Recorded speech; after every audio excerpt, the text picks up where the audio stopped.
Welcome to the Elevate Your Call to Service podcast. Here we provide tips, tools, and resources to help law enforcement officers succeed at work and in life. I'm your host, Michael McIntosh, retired sheriff and current bureau chief in the Denver metro area. One of the biggest challenges in law enforcement leadership is the tension between immediate action and thoughtful discussion. Sometimes there's no room for debate. When you're on a crime scene, pursuing a suspect, or in a tactical incident, leaders need to have their teams ready to respond instantly. But this kind of instant response doesn't consume the majority of our scenarios. Most of the time, leadership is about building your team and creating relationships based on trust and respect. Today I get to talk with Terrence O'Neill and Matt Phillips about effective leadership styles. Terrence is a well-respected leader and a seasoned veteran of law enforcement here in Colorado. Matt is a retired sergeant with 25 years of law enforcement experience in the Denver metro area and the Colorado Eastern Plains. So today we get to talk a little bit about effective leadership styles in law enforcement. And as we talk about different types of styles in law enforcement, I know that there's a multitude of ways that folks lead. And in law enforcement, there's times where you've got to lead in such a way, especially in a tactical event, where there's not a lot of time for discussion. There's a lot of time for just reacting and doing what you need. But quite honestly, as leaders, we're not in those situations for the majority of our time. A lot of times when we're leading in law enforcement, it's around our team and what we're doing for 80 or 90% of our time. And really, in order to build great teams in law enforcement, it all starts with leadership. You're absolutely right. There's definitely those times when, hey, we need to get something done right now, and we all recognize that and understand those times. You're on a scene, you're on a crime scene. You've got a elusive suspect out in the wind, and hey, we need to locate this person right now. And there's no time for debate. There's no time to think about people's, are you okay with that or doing this thing? No, it's get the job done, get it done now. And like you said before, those folks on that scene should already have some trust with you, should respect you, but they're not going to unless you do the part of building that trust, building that respect. And that's that other side of that I think you're talking about. Right. You've spent a lot of time in law enforcement, Matt, and I know that as a supervisor in law enforcement, I think that you would agree that a lot of our time is really trying to build that team, and in order to be effective, it's being able to adapt to what's going on in the situations that present themselves. Sure, absolutely. And yeah, like you guys both said, it's rarely that tactical, in the heat of the moment situation that's the problem. Because for the most part, people react, and if you say, "Hey, we're doing this," unless they say, if they see something is absolutely unsafe or that's going to be completely dangerous that maybe you didn't see, and somebody steps up with that. I've always welcomed that input, unless the situation just said, "No, we're doing this. We have to do it this way now." That's rarely the problem. The problem is away from those tactical scenes, where you have that team and developing that team. Rarely is it a team of your choosing.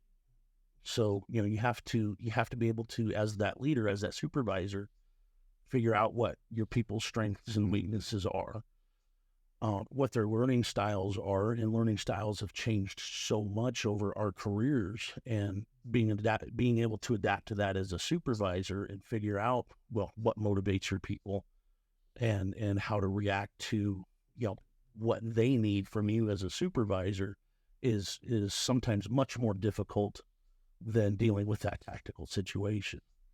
Yeah, and I think that you bring up a great point in that that adaptability. I think that that's key. It truly is not a one size fits all, even within the team. And there's always been that topic of fairness when we go through leadership courses or leadership classes, and you want to make sure that you're treating everybody fairly. But that doesn't necessarily mean that you're treating everybody the same, because they all have different needs, they all have different strengths, they all have different obstacles that stand in their way, different experience levels. And it's incredibly important that we understand each individual that we have on the team, and really, I think as you mentioned, Matt, that we utilize that information to understand what motivates them. We utilize that information when it comes to even deployment, right? Where their strengths are, or maybe we need to develop into them. So we're deploying them in a situation that's going to give them an opportunity to develop in an area. What do you believe is some of the consequences of not being adaptable? And what are some of the examples that you've seen over your career of a leader that is just kind of not adaptable, or doesn't change their leadership style based on the situation that has presented itself? It's kind of funny, just going back a little bit. Most agencies, larger agencies anyway, probably have something similar, but we used to have a kind of a newspaper per se that went out every month, and I used to write articles for that every month. And one of the articles that I wrote was, so you're testing for sergeant, who do you think you are? And that was the title of it. But really what it delved into was, it really doesn't matter who you think you are. It matters on what people around you, who they think you are. And that is really important, because if you didn't do the backside work on building the trust, building respect, and truly building relationships, going back to as a new sergeant, having that team and how you build that trust is, like you said, you have to know each person's strengths. You have to know, are they adaptable in this situation or this situation? And where do you put them in that? And recognize, well, this person is very strong in a officer safety side, but this person is really strong in report writing. Have those two mesh together, work together, and build them, right? And you do that with that whole team. And they are going to respect you, because not only did you recognize who they are, what their strengths were, what their obstacles are, but you're trying to help them succeed in this career and help them better themselves. That's how you build that trust. That's how you build that respect, because you're showing each one of them, I care about you, I want you to be better, and I want you to be successful in this career. Then when you get to those other scenes where, hey, I need you to do this right now, they're going to be like, if he's telling me or she's telling me that I need to do this right now, I respect that, because I know that they're doing that in the best interest, and they understand that I can do that job. Or they're partnering with this person because we can help each other in this position. I think that's just a good way. Now, the folks that can't be fluid with their leadership, I've seen several examples of a brand new supervisor comes in and thinks that, well, I'm going to go in there rough and tough, and they're going to listen to me because I have stripes on my shoulder, or whatnot. And sometimes that's the case, because I think that's fleeting at this point, because of newer generations coming in that maybe didn't serve in the military and have that rank structure and always want to ask the why, right? And we should be giving them the why. But they're not going to understand that the respect of the rank at this point as much as I would say we used to when we all started. And those leaders that lead by fear or lead by rank only are very divisive. They will divide that team up. Those team members will see that they're only telling me this because they want to be successful, and they're only telling me this because not because they know my strengths, not because they know how well I'm going to mesh with these other folks. They're only doing it because that's what I told them to do. They're going to do it regardless. And yeah, and that my experience has been very similar. That leader that commands respect simply because they have the stripes on their sleeve or the bar on their collar or whatever the case is, and demands adherence to their whims or their orders or whatever it may be, simply because of that rank that they display, tends to create that kickback. It's when the people that are being supervised go, this guy's not willing to do what needs to be done, or we're just doing this because he wants it done. That breeds that resentment and starts to build that kickback. You have to have, my experience is, you have to have that level of servitude as a leader. You have to be able to put yourself out there, be willing to do the same job or lead that job that you're asking your people to do. If you're just to come in, I'm the sergeant and this is how it's going to be, that really breeds that, the heck with this guy, and I'm going to go do my own thing, and I don't care what he says, which obviously we can't have. If you're willing to put yourself out there as the leader and do the same job that the people you supervise are doing, and be out there when it's raining and snowing and doing what needs to be done, it's that selflessness as the leader that people adhere to. They see like, hey, this guy is willing to go out here and do this. Yeah, and as we look at leadership and throughout the years, I think that there's times that we gather information, we change, we adapt, without really knowing sometimes that we're doing that. But there are also times where I think that it's important to have self-awareness about who you are as a leader, and to do a self-assessment of who you are, and much like what you do with your troops, the ones that you're responsible for, and getting to know each of them individually. It's really important to start with yourself and know who you are, where your strengths are, and being real about that.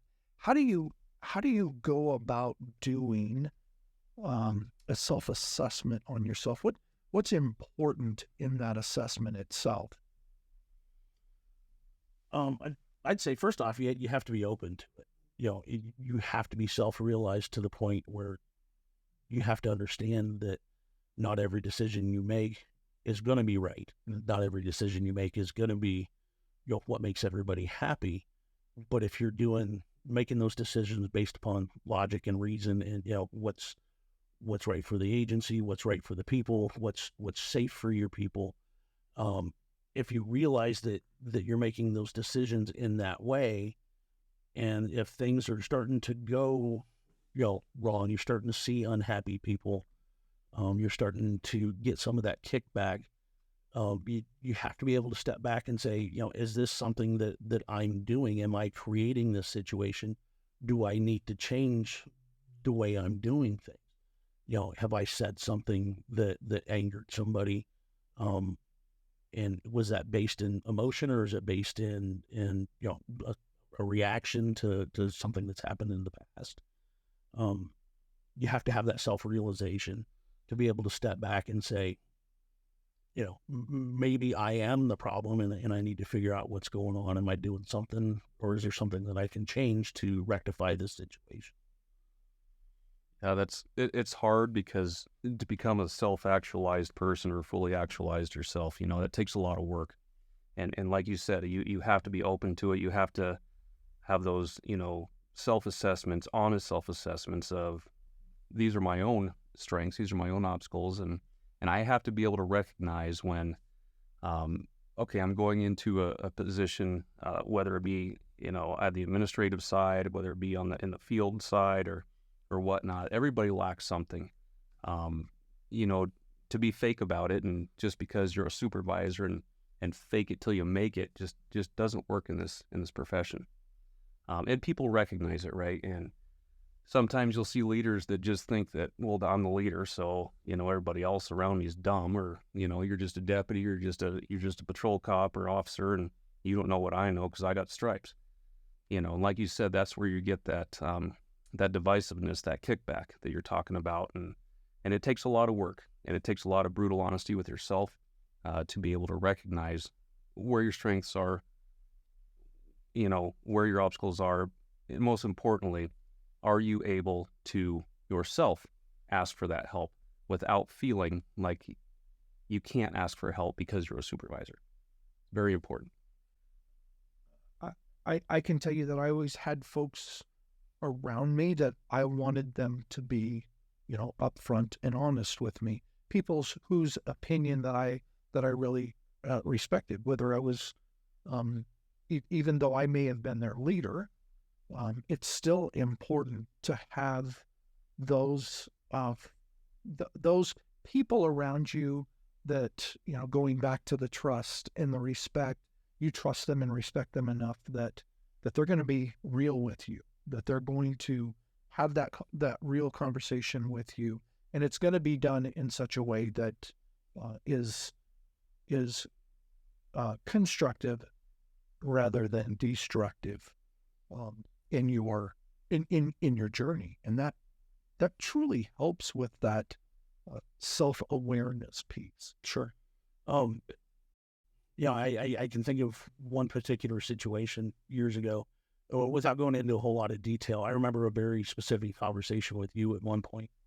And this has been many years ago, and my older brother was involved in the conversation as well. Both my brothers are in law enforcement, and we work for the same agency, and happened to be my older brother and I have a conversation with you early one morning, and you asked us a question, and you said, I want to know what you guys think about this. I'm doing this. I'm trying to go this way with this situation. And my older brother and I both asked, sir, do you want our honest opinion? And your response was, absolutely. That's why I'm asking.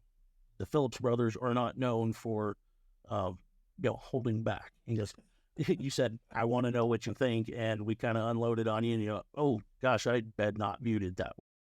So there is that openness. You have to be able to know what your sources are, and you know who you're asking for that information. Is it going to be a real response, or are people telling you what you want to hear? I think the other part of that too is be that leader, that supervisor that's not just asking to say, oh yeah, I asked your opinion and I'm not doing anything with it, right? Value, Absolutely. Utilize that information for something positive, regardless of what that means for you as a supervisor, as a leader. If it means that you have to eat crow and say, yeah, you know what, after talking to X, Y, and Z on this shift, I realized that I screwed up. Be vocal about that. Admit it. Your people are going to respect you and have much more trust with you if you're open to that criticism. And once you get that criticism, share it, right? Be open with the whole team about it. Absolutely. I screwed up. I'm sorry. In the future, this is what's going to, we'll fix this. Yeah, I think we've all run across those leaders that say that they want our honest, true feedback. We've given it to them, and it's kind of come back to bite us. Yep. And it's you get to understand that fairly quickly by the way that they react to that information, and whether they use it against you in the future. And I know that that's a real concern, especially if you have not taken the time to build that trust and that rapport, or that, like the conversation that we had, that didn't come back and bite you guys. Right. So you knew at that point that, oh, okay, he really does want our honest opinion. And that's not going to be held against us. And I think that as a leader, that's critically important, that you are a person of your word, when you say, I really do want that, and then you get that information, you can't use that as now fodder or ammunition against those that gave you that information. There's another part of that too, and I've seen it, and I'm sure you guys have both seen it too, where you have a supervisor, a leader that brings a team together and asks for their opinion on something, or has them do certain work on something, and the team does a lot of work. They give their honest input, do a lot of work on it, and then that leader actually just takes that to promote themselves, or to advance themselves with their boss or whatnot, leaving the rest of that team going, wait a minute, that was our work, that was our idea. I've seen that several times, and again, that does not bode well to build that trust or respect. I think that one of the other things that becomes very important in leadership, I think one of the first keys is that self-assessment, but then also to kind of understand the different leadership styles that are out there, and what I'm just going to use the term fallback is, where you typically operate, unless the situation dictates that you change that because of tactics, because it's a personnel problem. You may have to change your approach or your leadership style. Have you guys kind of gone through and kind of know from a leadership style perspective where you're at and how you utilize that within your daily activity? Yeah, I mean, for me, coming from a military background, it was pretty autocratic, in the beginning, because you had to get stuff done for certain reasons and whatnot, and in law enforcement, that really transitioned for me into more of a democratic, and we're not talking about parties here, we're talking about the style of leadership where you really value that input, just like we're talking about. You value the input. You're trying to do your best to build that team to be very successful.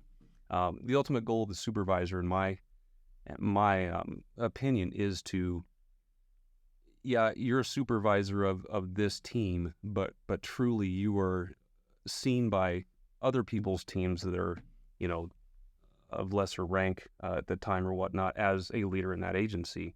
So you truly have to be that supervisor for everybody in that, and you should own it. You should want to, respect every single person that's in there and value their input. And the only way you can do that is by asking them and building that trust and respect, and truly giving back to them what they're giving to you every day. I can't disagree with that. And I think a lot of it has to do with some of my mentors as leaders, coming up in the agency, from a young kid to, the point I'm at in my career now. If you certainly evaluate your leaders that you've had over the years, and especially once you are moved into a leadership position, you really have to take that time to step back and look at, I had this supervisor that I really related to. I really liked the way he handled, personnel situations and, tactical situations, or maybe he was really good at the personnel situation, wasn't so great at the tactical, but this leader was really good at the tactical situation. And, try to develop your style of leadership, based upon what's been presented to you over the years. Just like back when we were all in FTO, you might have hated your FTO because he was mean, or at least you thought he was mean, but years later probably realized, man, I really learned a lot from that guy. But as we're all told as trainees, you're not going to get along with every FTO, or maybe none of your FTOs, but you're going to like the way this guy did report writing, the way this guy handles things and organizes his reports and organizes his usage of time throughout the day, You might really like the way this guy does that, and this FTO, that might not jive with who you are so much or how you like to do things. But you take a piece from this FTO or this sergeant and this lieutenant or whatever the case is. You take that conglomerate of things that have really related to you, and you try to make you develop your own leadership style based upon all of those people who mentored you and brought you along with that piece of, I really disliked the way this guy handled that type of stuff. Yeah, I would also say, and you talked about the military and being in the position that you were at in the military, and then coming into law enforcement. And we all know that it's a paramilitary type of organization. But as you move through the ranks, I think that also lends to you needing to change some of your leadership style, because from a sergeant perspective, that first line supervisor out there, they've got their hands full with two things going on at the same time, and that's that team that they've got out there that they're responsible for, and they're responsible to. At the same time, they're dealing with the tactical situations that are around them. And so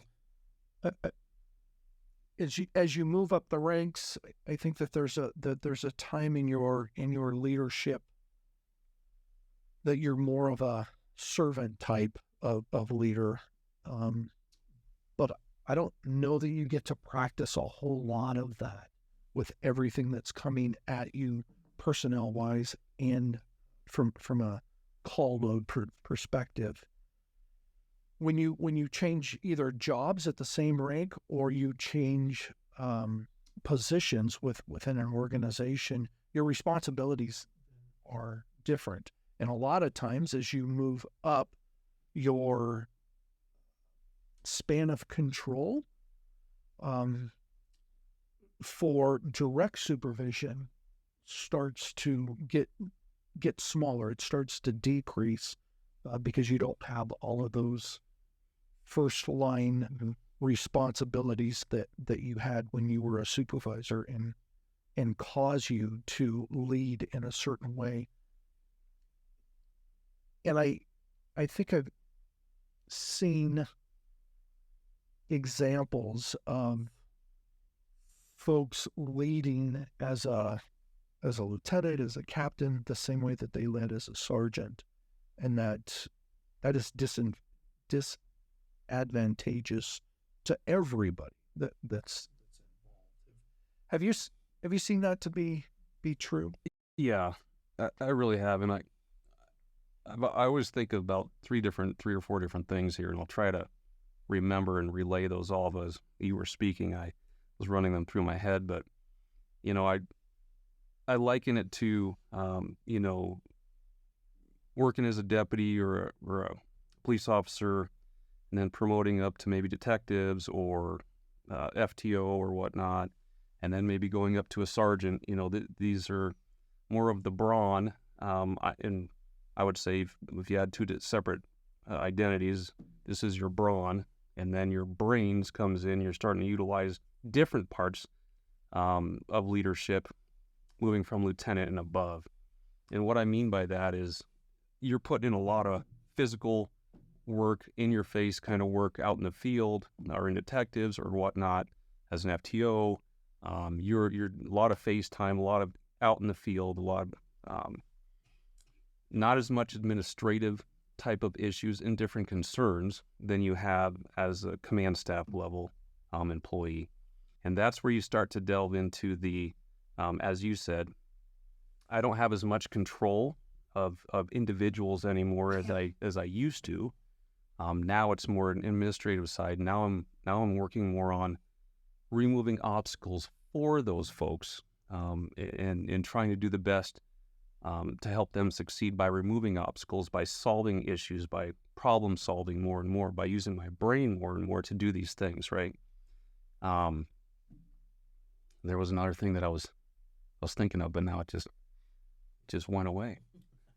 But that's truly where I kind of differentiate that is you're more focused on the liability, the administrative stuff, and removing those obstacles for those teams now.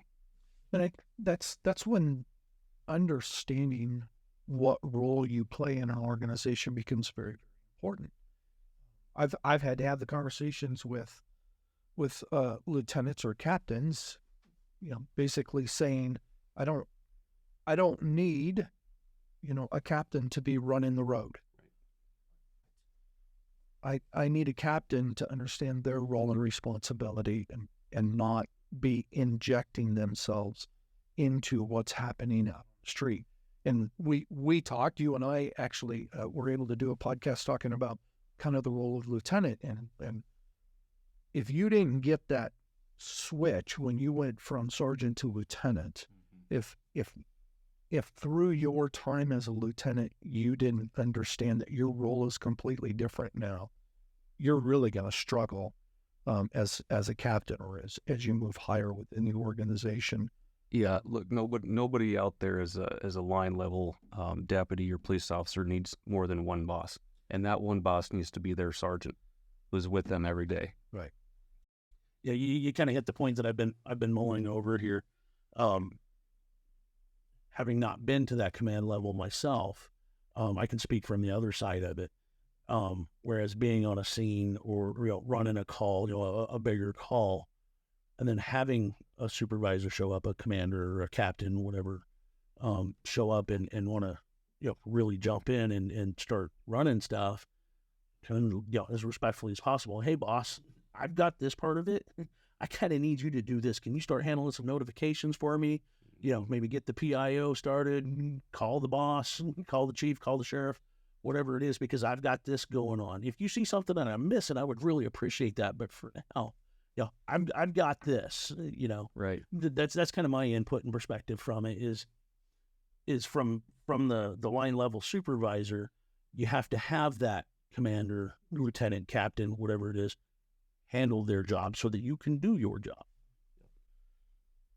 We've talked a lot about knowing that team and knowing those team members, and understanding what motivates them. It's interesting when you have a group of individuals and there's 2 or 3 people on the team that change. So there could be 2 or 3 new people that come into the team because a couple of people got promoted or went to detectives or a different shift or a task force or something like that. You truly have to kind of start that whole team dynamic thing all over again, because the expectations that you had for that team, the understanding that you had for that team, that whole dynamic is changed now. You've got different strengths and different weaknesses. Absolutely. And you have to be very careful with that, because if you have to realize as that supervisor that team that you've relied on for the past year or 2 years, however long you've had that particular set of people with their particular skill sets, when you bring sometimes even as little as one person into that completely changes that dynamic. And if you can't adapt to that, and you continue to rely on the way things were, a few months ago or even a couple of weeks ago, it's going to cause you some issues really quick. You have to be able to adapt to that, and see that you have to figure out what this person's strengths are, and does their personality going to mesh with this person? Even as far as creating a shift schedule, is this new person to the team, are they brand new and they don't have that skill set? They're still developing, who they are as a law enforcement officer. Or are you bringing in a senior, been there, done that, salty, patrol cop that's got a better skill set than the people you had on the team? They've just been there and they've done it longer. How do you integrate that into your existing team or what's left of that existing team? And even even the fact that somebody's moved on creates resentment at times. Mhm. And that you have to be able to deal with that too. People are going to be mad at the guy that went on to the next thing, or the guy that promoted or went to the special unit. And a lot of times that can get reflected on the new guy on the team. They will focus that sense of loss probably, on that new guy on the team. And you have to make sure that they're brought up and cultivated, or that guy with the higher skill set that's coming in, that's adapted into the team, and you have to try to mold that into a functional unit. So what does that look like for you? As let's say you have you just lost that one person, and new guy or gal comes in that's knows more than the rest of your team. What do you sit that person down, and what does that look like? That's a really difficult question, but I think the basis of it is clearly defined, outlined expectations. Mm-hmm. And it has to be the same for everybody. As that supervisor, you have to explain to everybody on the team, from the newest guy to that senior experienced guy that's coming in, hey, I know you know what you're doing, but this is what I expect from you.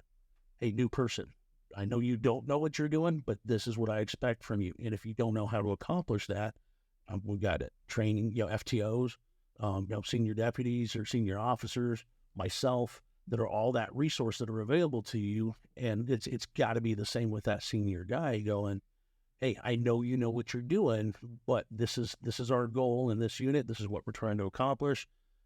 Things are different than where you just came from. And this is what we're working towards. And if you're unsure of how to accomplish that, I'm your resource, your FTO, your senior guys, and you have to make that expectation clearly defined, and it's got to be the same on both sides. Yeah, that's good.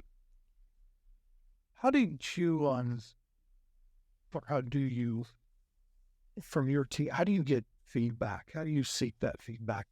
What are some examples of what you use to get that honest and true constructive feedback? My personal choice right along is to do it, in the field, in an individual one-on-one capacity.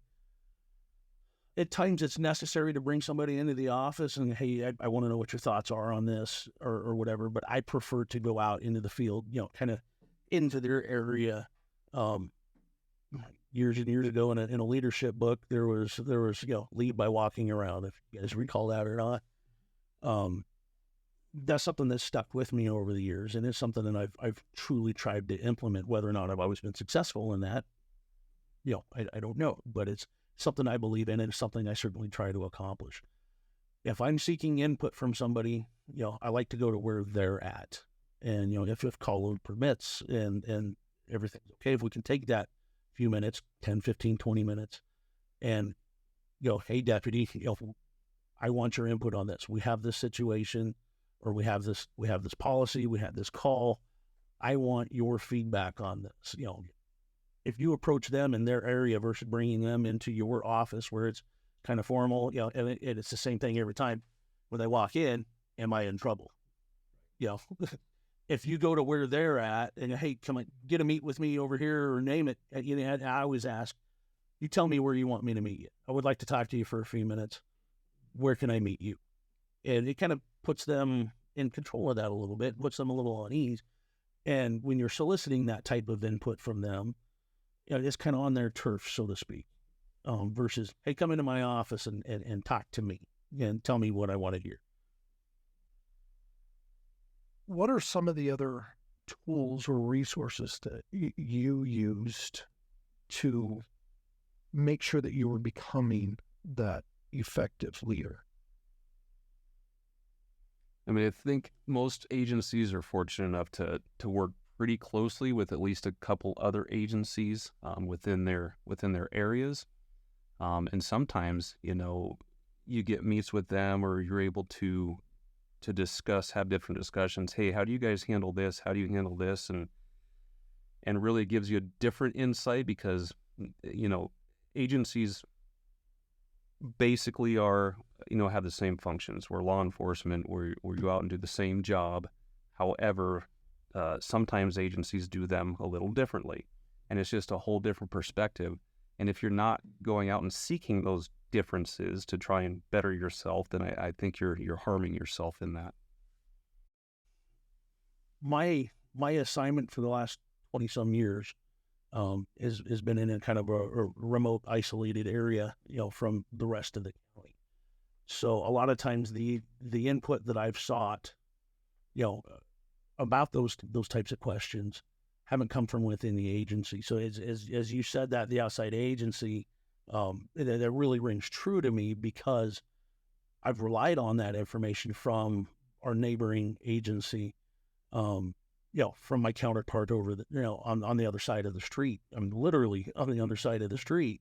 And I'm very fortunate to have one particular guy for many years that worked the same area that I did on that other side of the street, that I was able to utilize for those types of questions. And he was not only, a line level supervisor like I was, but was in charge of some special teams and some higher profile areas. So he had a lot of experience that I didn't have, that I was able to draw on from him to kind of, bounce ideas off of. Hey, I'm running into this, I'm running into that. And even at times that, I've had him call me and say, hey, let's get a meet, because I heard something the other day that I want to run by you. Is this what happened or whatever? And in one particular situation he goes, oh man, you're putting yourself in a bad way here. You might want to reevaluate. So, having that counterpart somewhere and from the outside agency is huge.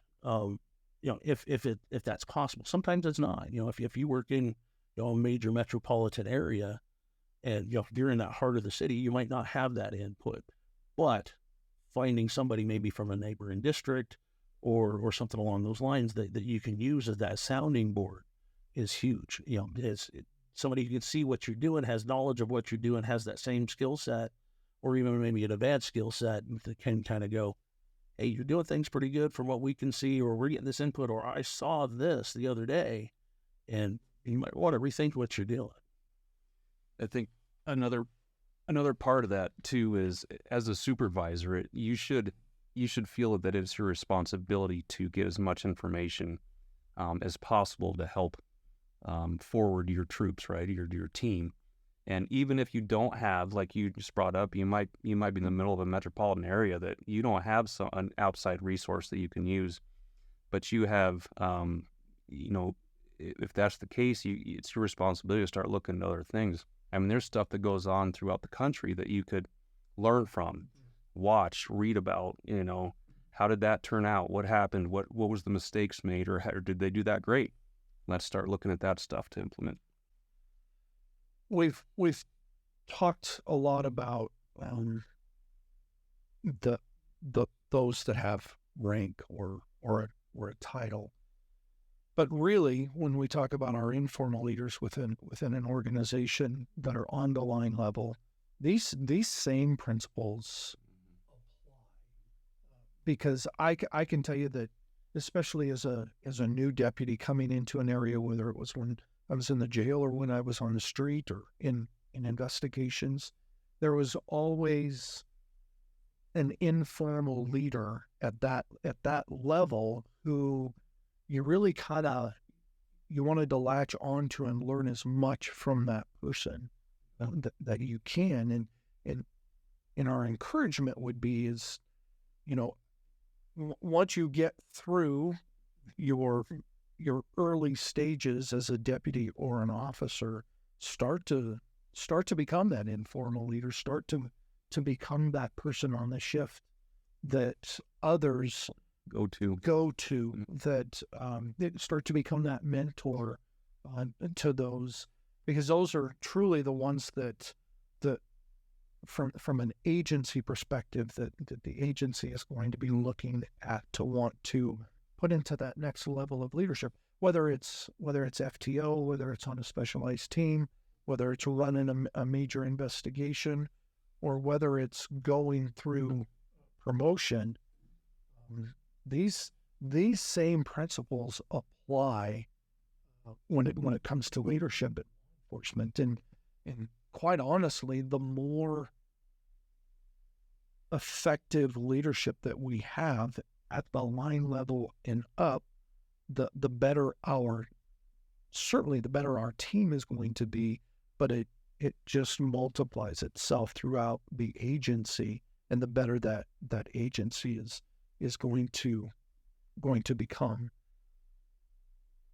You have to be careful with that, though. It's a mistake I've made is relying too heavily on those informal leaders at times. They kind of become your dumping ground for sometimes, because if you have a job, whatever that task is, that has to be done. Our natural instinct as a supervisor is, I'm going to give it to this guy because I can rely on him to get it done.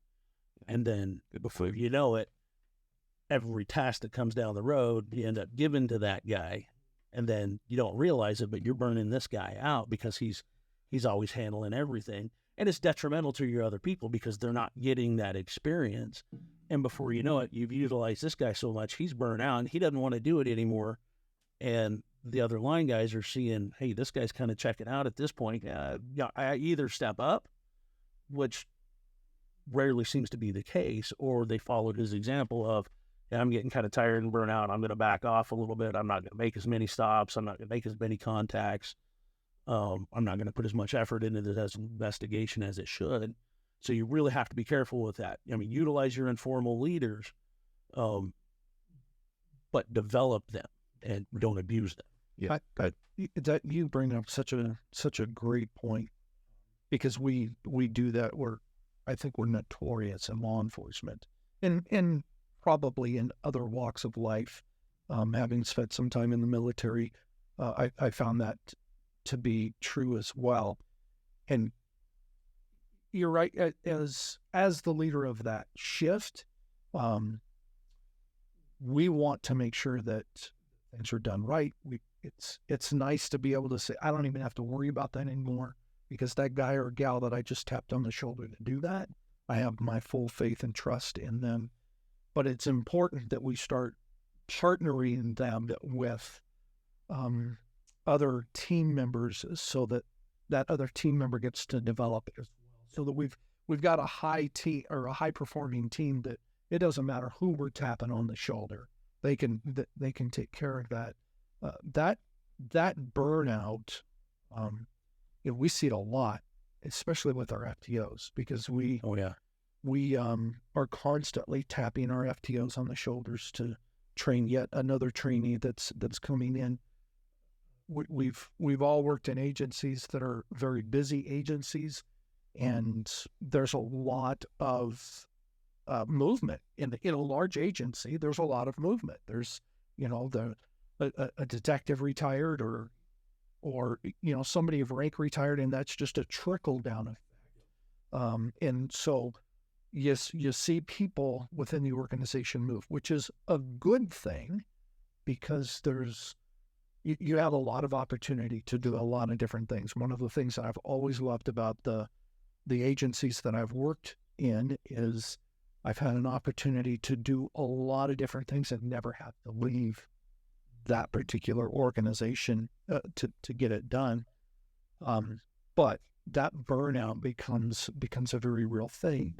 In training them and giving them opportunities for future development, sometimes taking them offline from being an FTO, or making sure that we get them to a training class, just to give them an opportunity to breathe a little bit, to not have somebody sitting in a car next to them, to not always be that go-to person, so that we can avoid burnout, because it is a real thing. Burnout is a real thing, and we end up taking advantage of those in our sphere of influence that are really good. Well, I appreciate our time, just being able to kind of share effective leadership and the experience and the knowledge that you bring to this conversation, and how critical it is, not only for our agencies, but to develop and lead those that are within our agencies and that we're responsible for. It's such a critical role. That's all for this week's episode of the Elevate Your Call to Service podcast. Follow us wherever you listen to podcasts. We invite you to visit our website at leleaders.com for our free guide, 10 questions to consider before putting in for your next promotion. Until next time, stay safe and remember, you have the power to make a difference. Thank you for your commitment to law enforcement. We're honored to be a part of your journey to success. Let's elevate our call to service together.